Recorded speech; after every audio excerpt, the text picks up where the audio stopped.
Excellences, Monsieur le Président de la République, chef de l'État et magistrat suprême, avec l'expression de mes hommages les plus déférents. Permettez-moi à présent, avant de clore mon propos, de survoler un petit aspect de la problématique de l'atteinte au principe constitutionnel de la présomption d'innocence à l'ère de nouvelles technologies de l'information et de la communication, où le tribunal du net fonctionne en plein régime, car il suffit d'être soupçonné d'un quelconque fait apparemment répréhensible pour déjà être condamné par la voie des réseaux sociaux en violation de tous les droits de la défense, comme l'a dit le procureur général tout à l'heure, pareille dérive étant un déni de démocratie et de droits garantis à chaque citoyen. Puis-je noter à ce stade que les magistrats que nous sommes avons également besoin d'être couverts par cette présomption d'innocence par rapport au discours populiste qui nous vilipendent à la longueur des journées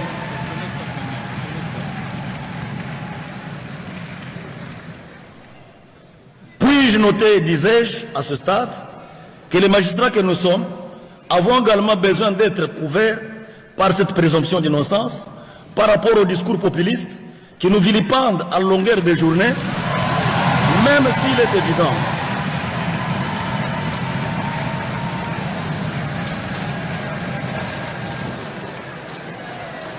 est évident que dans nos rangs, il y a certainement des antivaleurs. Les membres de nos familles, surtout nos enfants, ceux dont les parents sont honnêtes et justes, traînent la honte d'être pointés de doigts ou de lèvres comme descendants des antivaleurs, alors que nous luttons avec eux pour accompagner votre haute autorité dans la lutte contre cette peste de corruption. La justice ne veut pas dire magistrature. C'est la confusion qu'on a entretenue pendant des années. Tous ceux qui crient au populisme, au discours populiste, mais ne disent pas quelle est la loi que le ministre a violée.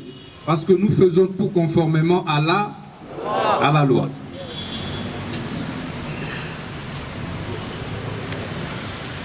C'est plutôt eux qui doivent respecter la loi. Parce que nul n'est au-dessus de la loi.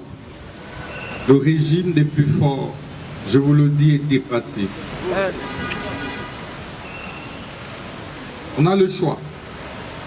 Soit de rester dans les statu quo, soit d'échanger le pays. Nous avons le choix.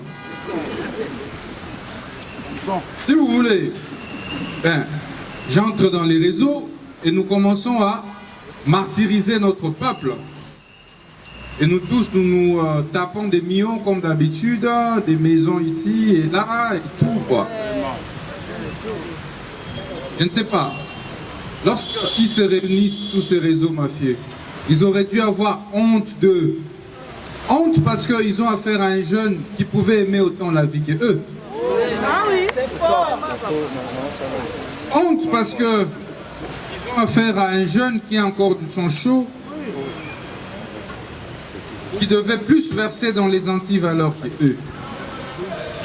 Et lorsque c'est un jeune qui doit commencer à leur administrer des leçons de la moralité, il y a un problème. De l'éthique, il y a un problème.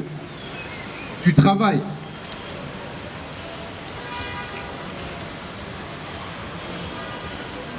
Tenez.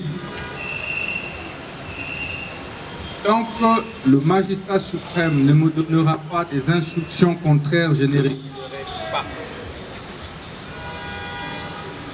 Vous avez compris? Non, oui, non. C'est tant que le magistrat suprême ne va pas me donner des instructions contraires, je ne vais pas reculer.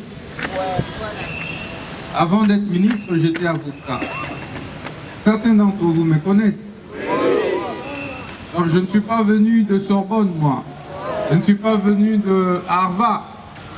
Je suis venu d'une université locale. Et j'ai travaillé comme avocat. Donc, Toye Bani.